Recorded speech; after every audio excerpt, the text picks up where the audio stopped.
네. 네. 우리 전자신문과 3프로TV에서 시장에 대한 이야기, 특히 이제 부동산과 주식에 대한 뭐 개인 투자자들의 가장 큰 두 투자 뭐 처라고 할 수 있겠죠. 부동산과 그렇죠. 주식. 네, 거기에 대한 이야기를 합니다. 8월 3일까지 신청이니까요. 미리미리 신청해 두시는 게 좋을 것 같습니다. 네.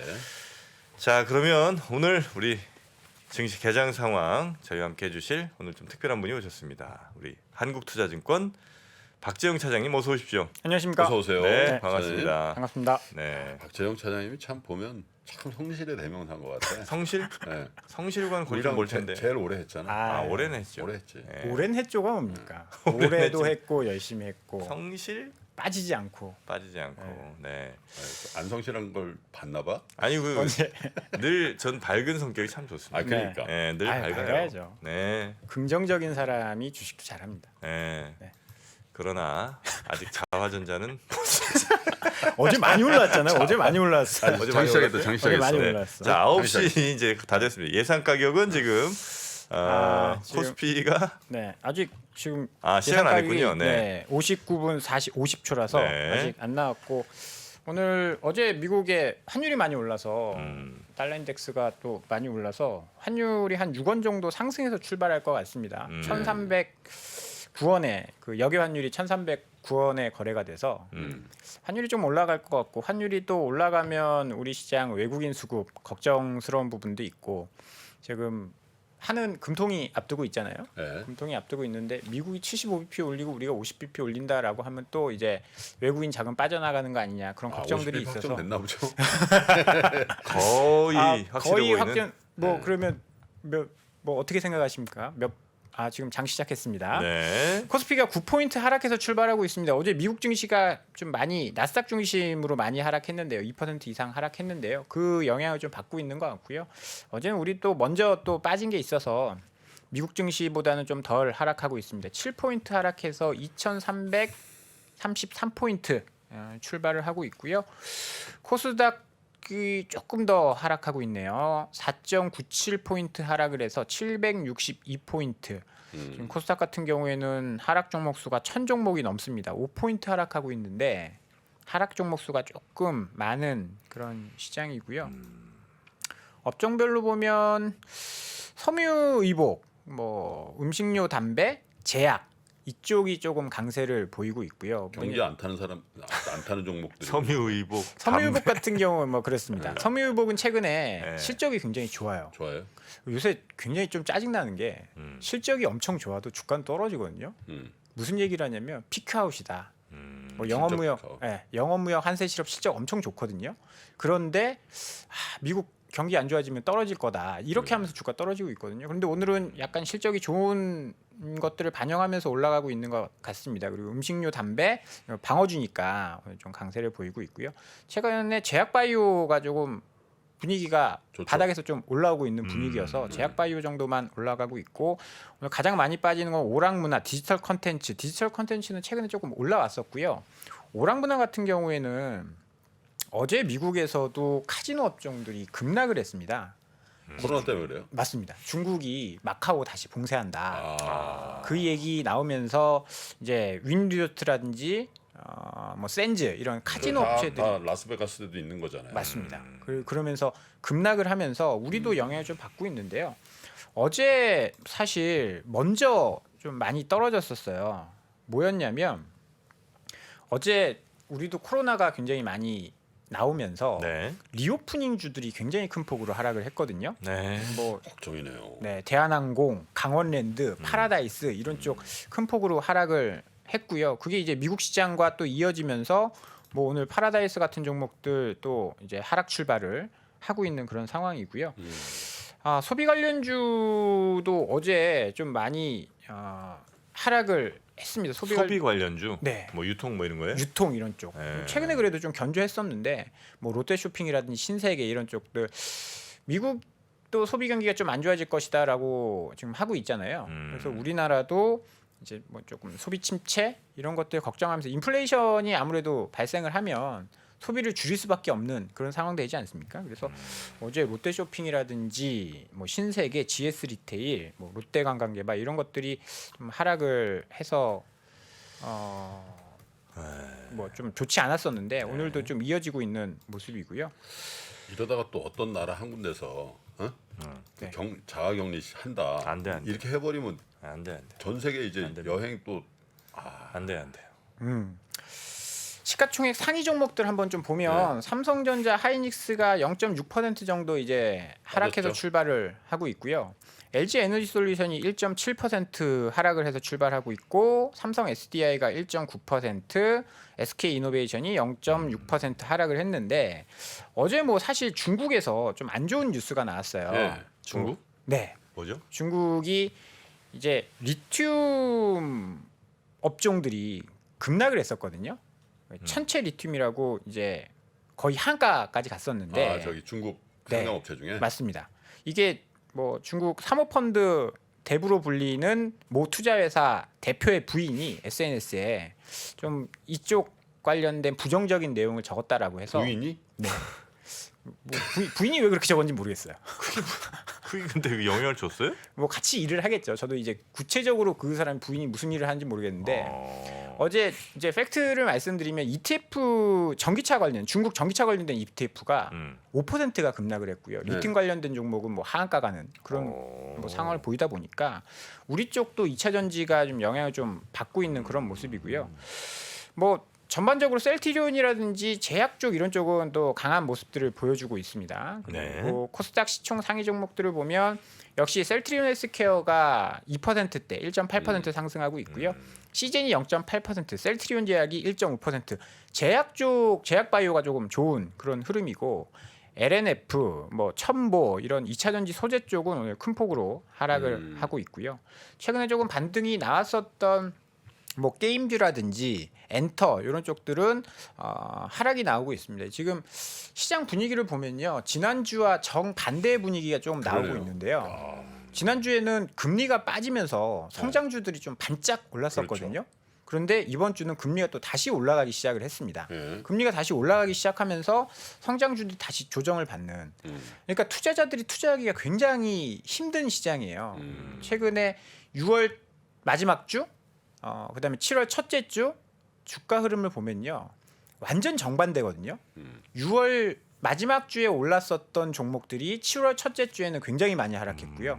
또 그 반대로 6월 마지막 주에 많이 빠졌었던 종목들이 7월 첫째 주에는 또 많이 올랐습니다. 그렇게 따라가면 사망이더라고. 그러니까 뭐 쉽사리 뭐 이거 올랐다라고 해서 따라잡는다거나 그러니까. 추격 매수하면 큰 좀 화를 입는 그런 시장이 최근 시장이어서 그러니까 좀 조심을 해야 될 필요가 있을 것 같습니다. 네.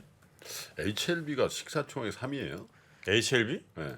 코스닥에서요? 네. 네, 지금 그 에코프로비엠이 무중이 들어오지 않아서 그게 빠진 거구나. 지금 이게 원래 이제 에코프로비엠이 1위고 지금 한 4위까지 올라온 게 되겠네요. 뭐 HLB도 최근에 주가가 꽤 많이 올라 어떻게 온 됐어요? 상황이고 HLB 테라퓨릭스. 네. 네.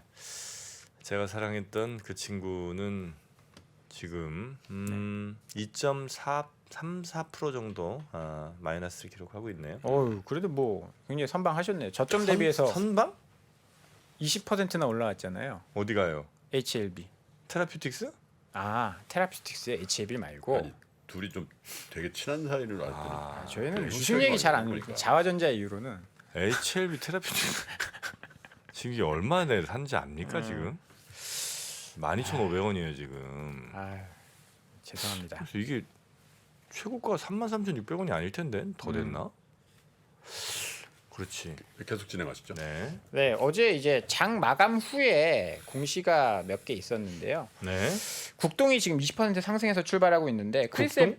크리스 FNC라는 이제 골프 의류 업체가 인수한다라는 소식에 이제 급등해서 출발을 하고 있고, 어제 사실 주가 흐름들을 보면 이제 화학주들이 좀 급락하는 모습을 보이고 있는데 조금 더 오늘도 약세를 보이고 있습니다. 지금 화학주 같은 경우에는 이익 추정치가 계속 떨어질 거다. 지금 국제유가 많이 좀 올라서 원가 부담도 조금 있고, 그다음에 수요 부진, 그다음에 공급 증가, 삼중고에 처해 있다라고 하면서 어제 급락을 했는데, 어제 보면 또 중국 영향을 많이 받은 것 같아요. 어제 예, 중국의 화학 업종도 급락을 했거든요. 그 영향을 좀 받으면서 경기 관련인가 보죠. 맞습니다. 화학 업체가 안 좋다라는 거 뭐 다들 알고 있었는데 스프레드 안 좋다라는 거 다들 알고 있었는데 어제 롯데케미칼 같은 경우에는 뭐 급락이 나왔거든요. 네. 이유 없이 뭐 이유가 없다라는 것보다는 기존에 알고 있었던 이유 스프레드 안 좋아지는 거 그거 뭐 계속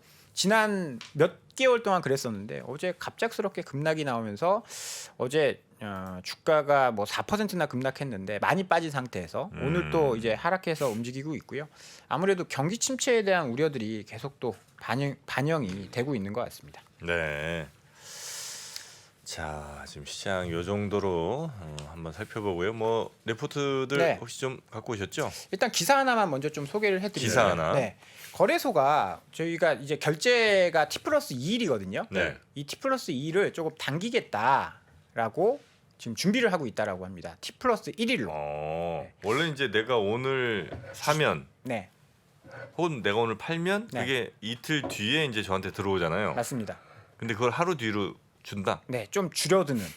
그래서 어저께 청산결제발전위원회를 소집해서 T+1일 도입을 네. 검토를 시작했다라고 합니다. 그래서 거래소 관계자에 따르면 2024년 말이나 2025년도에 T+1 도입을 할 것이다라고 하는데요. 사실 우리가 금요일날 주식 팔면 화요일날 돈이 들어오잖아요. 네. 4일이나 묶이게 됩니다. 그런 것들 네. 좀 불편했었는데. 근데 그건 왜 그런 거예요? 이유가 있어요? 처음부터 그렇게 했나 봐요. 3일 결제, 그죠? 3일 네. 결제라고 수도 결제. 옛날부터 그랬다는 거죠? 옛날부터, 옛날부터. 그때 이게 수기를 뭐 하다 보니까 그렇죠. 정리해서 네, 이렇게 네. 따지고 뭐 이러겠나 보다. 그때는 이제 뭐 현물을 주식을 갖다 주고 그렇죠. 했거든요. 그런 거 많이 저도 이제 사원 때 그런 걸 많이 했어요. 현물 이렇게 들어오면 입고 그때도 이랬어요? 종이가 있어요. 주권이라고. 그러니까. 그래서 입고를 하면 창구에서 받아요. 그러니까. 그러면 박주임 여기 거기 좀 갔다 와. 그러면 아, 그렇지. 거기 가가지고 입고해서 뭐 누가 입고했습니다. 사장님 50대예요? 에이, 왜 그러십니까? 왜? 다 전사나 됐을 때 같은데. 아직 파릇파릇합니다. 박재영 차장 참 보면 인간적이고 네. 예의도 바르고 사람 시장도 잘 보고 나이도 많고. 괜찮은 사람인 것 같아요. 그런데 이거를 이제 하루 줄인다라고 하거든요. 네. 지금 현재 시행하고 있는 나라가 벌써 있다라고 해요.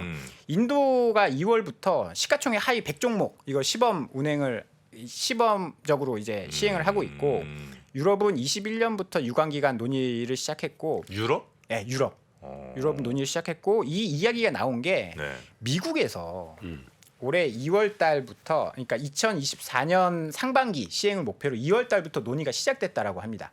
그래서 미국이 시작하면서 우리도 이제 급물살을 탔고요.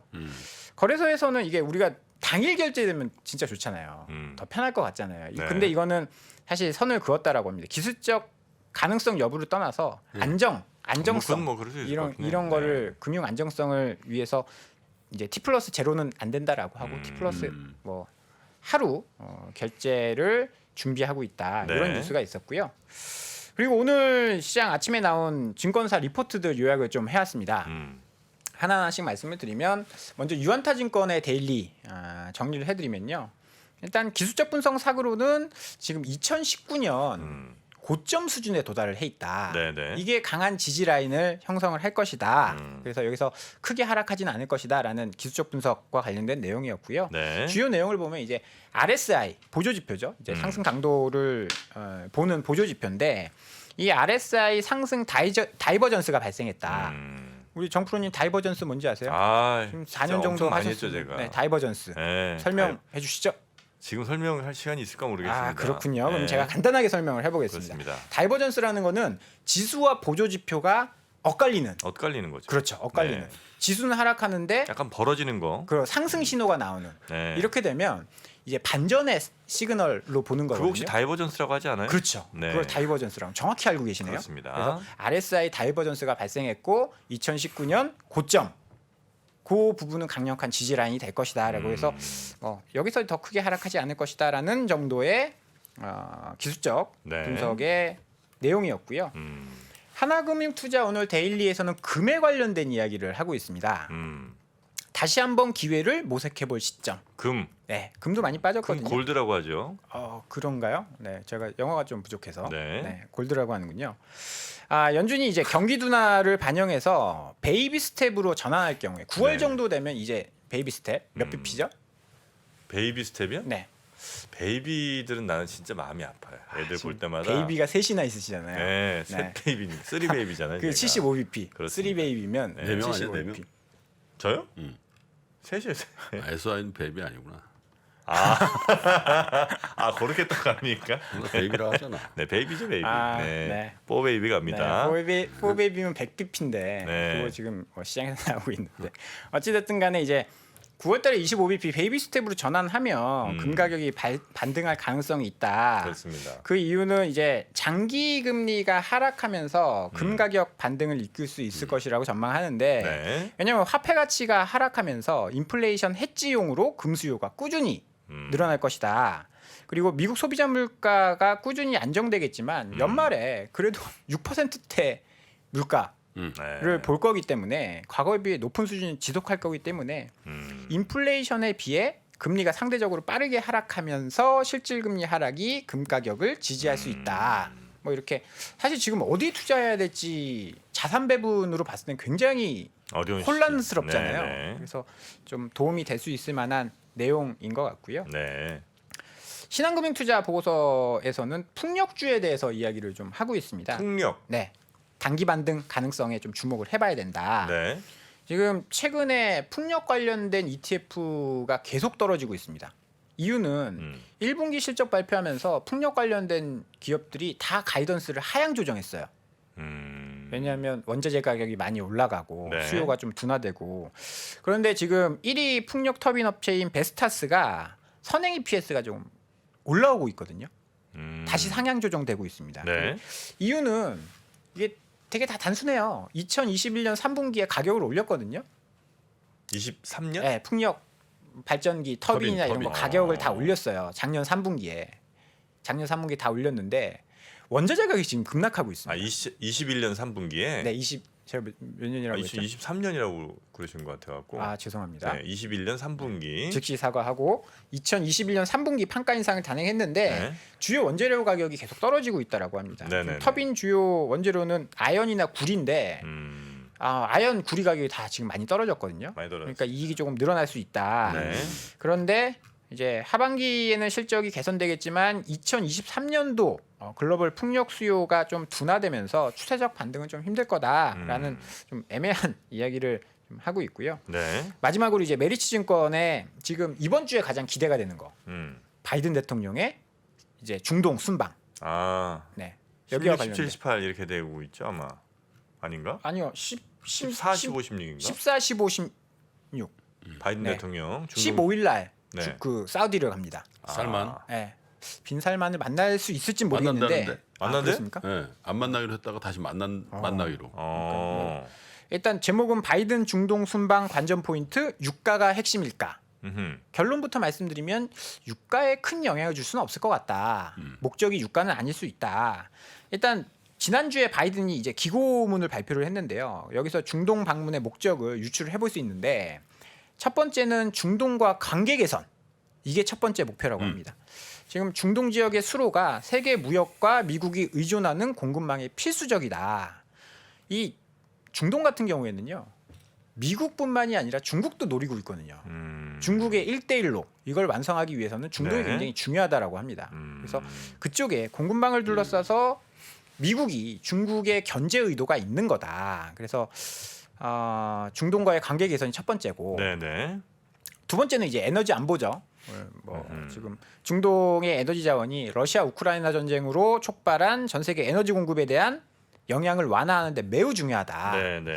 그런데 지금 원유 증산 합의가 유가의 추세를 바꾸기는 어렵다라는 의견입니다. 왜냐하면 백악관에서도 그렇게 발표를 했대요. 원래 정상끼리 만나면 물 밑에서 다 작업 끝낸 다음에 만난다라고 하잖아요. 그렇죠. 네. 백악관에서 발표한 내용을 보면 사우디 국왕과 회담 시 원유 증산을 직접적으로 요구하지 않을 것이다라고 백악관에서 밝혔다라고 해요. 자기네들도 그 속보이잖아요. 네. 그래서 너희들이 할 수 있으면 해. 뭐 이런 식으로 그냥 원유 관련 합의가 증산을 위해서 노력하겠다는 원론적인 수준의 가능성이 높다라고 그렇죠. 하고요. 바이든은 자기 할 말 하고 오는 거지 뭐. 네. 나 이렇게 했어요. 그런 거 아니겠어요? 네. 그리고 계속 나오고 있는 이야기가 실제로 사우디가 증산 여력이 있는가? 뭐 많이 없다라고도 언론 보도에서 나오고 있거든요. 네. 지난달부터 뭐 프랑스 마크롱 대통령이 뭐 바이든한테 G7 정상회담에서 뭐 사우디는 증산 여력이 별로 없는 것 같아. 뭐 이런 이야기들 계속 하고 있는 상황이어서 마음이 있으면 하긴 하겠지. 마음이 지금- 없겠지 네. 마음이. 지금 뭐 보고서상으로서는 실제로. 100만 배럴 정도 할 수 있는데 이걸 이제 풀 캐파로 돌리면 100만 배럴 정도 할 수 있는데 이걸 유지할 수 있느냐 여부가 중요하다라고 이야기를 하고 있고요. 마지막으로는 이제 중동의 안정. 지금 러시아 우크라이나 전쟁이 일어나서 뭐 이 지경이 됐는데 새로운 전쟁을 일으킬 가능성을 좀 낮춰주기 위해서 방안을 하는 거다. 네. 그래서 뭐 여기에서는 중요한 핵심은 중동 방안의 중요한 핵심은 유가의 안정보다는 미국이 사우디에 무엇을 줄 수 있는가가 핵심이다라고 이야기를 하고 있거든요. 네. 그래서 그 두 가지를 제시하고 있는 게 방위 산업과 첨단 인프라입니다. 이게 우리한테도 굉장히 중요하거든요. 방위 네, 산업도 네, 네. 우리 뭐 선진국이니까 방산 관련돼서 그렇습니다. 굉장히 기술력이 높고 첨단 인프라 같은 경우에도 현대건설, 삼성물산이 네옴시티와 관련해서 인프라 공사 수주를 했습니다. 그래서 지금 바이든 대통령의 중동 순방이 굉장히 잘 돼야 우리 시장에도 또 긍정적인 영향을 좀 줄 수 네. 있다. 이런 이야기를 좀 하고 있습니다. 네. 더 혹시 저 많은 분들이 내일 오셔야 되니까 요건 미리 좀 말씀드리도록 하겠습니다. 그 내일 한국투자증권이랑 삼프로TV 콜라보 한투 앱 런칭 라이브 쇼가 진행되는데 800명 선물 주는 게 이거죠? 네. 800명. 근데 이거 우리 작가님이 얘기하지 말라고 했었던 것 같아요. 아 그렇습니까? 왜? 아닌가요? 모르겠어요. 저 왜? 문자를 그렇게 받았는데. 아 좋은 건데 왜? 그래요? 클로징벨 거기만 주려고 그러는 거. 안돼 안돼. 800명. 예, 도서, 치킨, 피자, 커피 등 중에 이제 임의로 아. 여러분께 보내드리게 되는데, 네. 네 내일 아침에 9시 반부터 9시 50분까지 네. 앱 런칭 쇼를 합니다. 그 전에 이제 한투 앱을 다운 받으셔야 되는 거죠 사전에. 그럼요. 네. 앱을 확 바꿔놓은 모양이죠. 완전히 바꿨습니다. 완전히 새롭게. 네. 굉장히 좋아졌어요. 네, 여러분께 하여튼 뭘 드릴 수 있는 거는 무조건 해야 됩니다 우리. 네. 치킨, 피자 같은 게 뭐 지금 굉장히 좀 보면 가성비가 있는 거지. 그럼요. 경기도 안 좋은데. 치킨 좋죠. 치킨 좋죠. 네. 치킨 근데 막 맛없는 거 주면 안 됩니다. 아, 맛있는 거 드리죠. 네. BBQ잖아요. 아 BBQ예요? BBQ. 669? 네? 66은 뭐예요? 669래 이게. 그렇습니까? BBQ. BBQ. BBQ. 669. 몰라. 우리보다 좀 앞서가실 때가 있어요. 대단하시네요. 669 치킨. 네. 669 치킨 드립니다. 네, 669 올리브유로 튀겼잖아요. 그죠? 진짜 네, 맛있죠. 알겠습니다. 하여튼 그거 내일 아침 저희가 하니까 한국투자증권 앱 지금 일단 다운로드 받아놓으십시오. 네. 그리고 다운로드 받으시면서 네. 별점, 평점을 좀 주실 때 네. 별 5개. 에이 그렇게는 하지 마. 별이 5개? 별이 아이, 5개. 난 그건 안 돼요? 된다고 봅니다. 아이, 이거 시청자분들이 사용하신 분들이 직접 느끼고 그럼. 불편하면 불편함들이 얘기해야 그것도 발전하는 거지. 무조건 별 5개 준다고 좋은 게 아니라는 거예요. 그러면 4개. 아예 안 돼. 직원 입장에서는 어떻게든 잘 나오는 게 뭐 물론 저 상사한테 보고하기 좋겠지만 그래서는 한국투자증권 앱이 발전할 수 없다는 겁니다. 네. 여러분 솔직하게 별점 매기세요. 절대 그 후하게 점수 줄 필요는 없어요. 별점을 매기랬더니 벌점을 매긴지. 솔직하게 5개 올려주시면 됩니다. 예. 그만큼 자신이 있으니까요. 예, 나는 그건 그 광고 최고 웃긴 것 같아. 뭐였죠? 별이 5개. 아, 돌침대인가요? 예, 장수돌 침대. 네. 별이 그분 5개. 진짜. 별 이렇게 이마에 붙이시고 어. 대표님이시죠? 그런 걸로 알고 있습니다. 예. 굉장히 그분 하여튼 좀 파워풀한 느낌이 좀 있던데. 자, 하여튼 뭐 그거 안내 드리고 하나만 더 안내 드리겠습니다. 우리 박재영 저자님, 박재영 차장님이 박 작가님이라고 박 해주시죠. 작가님이 네. 박 작가 우리 작가인데. 네. 저자 특강을 교보문고에서 하신다고요? 예. 이번 주 목요일 날 네. 오건영 부부장님이 오건영 부부장님. 네, 이번 주에 거기 꼭 가야 되겠네요. 네. 그리고 다음 주에는 네? 이제 쿼터백 50만 원으로 시작한 동굴리기 기술 이게 21일 목요일 날 하고요. 네. 제가 28일 음. 종목 선정 절대 원칙. 릴레이로 하는군요. 릴레이. 이번 달 28일이요? 네. 아직 좀 남았네, 그죠? 그렇죠. 이번 주 오건영 그다음에 저 릴레이로 하지 말고 하루에 다 몰아서 3번 하는 게 나을 것 같은데. 요거 따로 신청 안 하시고요. 책만 들고 오셔도 입장 가능하다라고 하시니까. 28일이면 저 휴가 절정이라고 봐야죠. 그쪽으로 오시면 거의 시원해. 서울에 광화문 교보 사람이 남아 있겠나? 사람이 없다고 봐야지. 저 굉장히 시원하니까요. 개미 새끼 한 마리도 없는. 서울 시내 28일이면 내가 볼 때는 광화문이면 와 그때 돌아다니면 뭐 경찰 몇 분. 야, 그래서 안 팔리나? 예. 그렇게 네. 또 날짜를 아니, 배정 무료잖아 무료. 네. 책만 가져오시면 됩니다. 책만 가져오시거나 뭐 그렇게. 사실 책 안 갖고 와도 들여는 보내줄 거야 아마. 네, 그럴 거야 아마. 뭐 박재영 사람이- 보러 안 돼 하면 제가 들여 보내드리죠. 누구라도 오시면 아마 28일 같으면 뭐. 자, 하여튼 고생하셨고요. 오늘 참 증명셔야죠. 미국, 중국, 러시아 뭐 이런 나라들의 움직임에 대해서는 관심이 어느 정도 생겼는데 거기에서 우리는 과연 뭘까? 우리는 체스판의 말이 아니다라는 생각을 좀 해야 좋겠어요. 어떻게 생각하세요? 우리 편 누굴까를 좀 더 고민할 수 있지 않을까 싶어요. 뒤집어 질문을 해보면 그러면 아시아에는 우리 친구가 있을까요? 제가 지구본 연구소 진행하면서 사실은 되게 마음에 좀 걸리는 이만한 짐이 하나 있어요. 우리 옆에 있는 동남아를 내가 모른다. 우리가 처해 있는 아시아라는 지역을 자꾸 방관하고 유럽이나 미국의 어떤 시각에 맞춰가지고 그런 이제 개별적인 지식 이런 것들이 묶여가지고 큰 흐름들을 만들어내는 이야기, 그런 경험.